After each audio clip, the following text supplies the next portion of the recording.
Bismillahirrahmanirrahim. Assalamualaikum Sobat Muslim Brainer. Menyembelih hewan sudah biasa kita lakukan. Ini adalah metode dalam mematikan hewan dengan cara memutus saluran makanan, minum, nafas, dan nadi pada leher binatang dengan pisau, pedang, atau benda tajam lainnya. Oh ya, menyembelih adalah salah satu bentuk ibadah kepada Allah, sehingga kita dilarang menyembelih untuk selain Allah. Sebagaimana firman Allah Subhanahu wa Ta'ala, Qul inna sholati wa nusuki wa mahyaya wa mamati lillahi rabbil alamin. Katakanlah, sesungguhnya solatku, sembelihanku, hidupku, dan matiku hanyalah untuk Allah, Tuhan semesta alam. Ibnu Katsir rahimahullah berkata mengenai ayat ini, dan hal ini sama seperti firman-Nya yang artinya, maka dirikanlah solat karena Rabbmu dan berkurbanlah. Dengan pengertian, serahkanlah dengan tulus ikhlas kepadanya solat dan penyembelihanmu itu, karena orang-orang musyrik itu menyembah berhala dan menyembelih untuk para berhala tersebut. Maka Allah memerintahkan beliau untuk menyelesaikan mereka dan berpaling dari apa yang mereka lakukan dan mengarahkan tujuan keinginan hanya tertuju kepada Allah semata. Mengenai firman-Nya, inna sholati wa nusuki, sesungguhnya solatku dan ibadahku, Mujahid berkata, kata nusuk berarti penyembelihan hewan saat menjalankan ibadah haji dan umroh.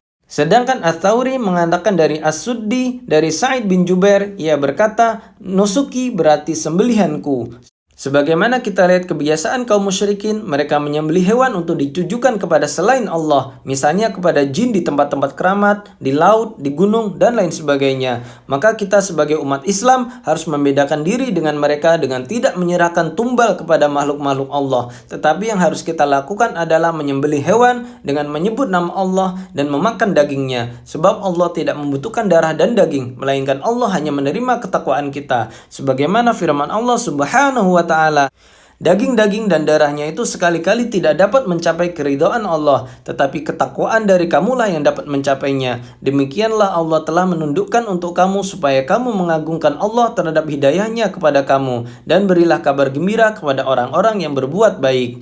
Allah Subhanahu wa Ta'ala melaknat orang yang menyembelih untuk selain Allah, sebagaimana yang diterangkan oleh Rasulullah sallallahu alaihi wasallam. Dari Ali radhiyallahu anhu, beliau berkata, Rasulullah sallallahu alaihi wasallam berpesan kepadaku dengan 4 nasihat. Allah melaknat orang yang menyembelih untuk selain Allah. Allah melaknat anak yang melaknat kedua orang tuanya. Allah melaknat orang yang melindungi muhdis, orang-orang yang berbuat jahat atau muhdas, pelaku bid'ah. Allah melaknat orang yang sengaja mengubah patok batas tanah. Hadis riwayat Muslim. Menyembelih untuk selain Allah selain merupakan syirik besar yang mengeluarkan pelakunya dari Islam, hal ini juga menjadikan sembelihannya haram untuk dimakan. Sebagaimana firman Allah Subhanahu wa Ta'ala, hurrimat alaikumul maitatu waddamu walahmul khinziri wa ma uhilla li ghairillahi bih. Diharamkan bagimu bangkai, darah, daging babi, dan daging hewan yang disembelih atas nama selain Allah. Dan firman Allah yang lainnya, wala ta'kulu mimma lam yuzkarismullahi alaihi wa innahu lafis. Dan janganlah kamu memakan binatang-binatang yang tidak disebut nama Allah ketika menyembelihnya. Sesungguhnya perbuatannya semacam itu adalah suatu kefasikan.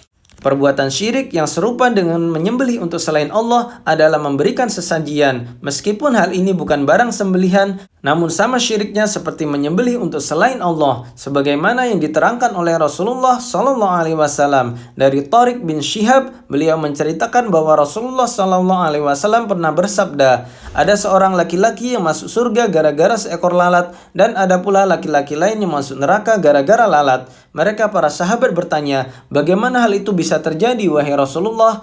Beliau menjawab, ada 2 orang laki-laki melewati suatu daerah, suatu kaum yang memiliki berhala. Tidak ada seorang pun yang diperbolehkan melewati daerah itu, melainkan dia harus berkorban memberikan sesaji sesuatu untuk berhala tersebut.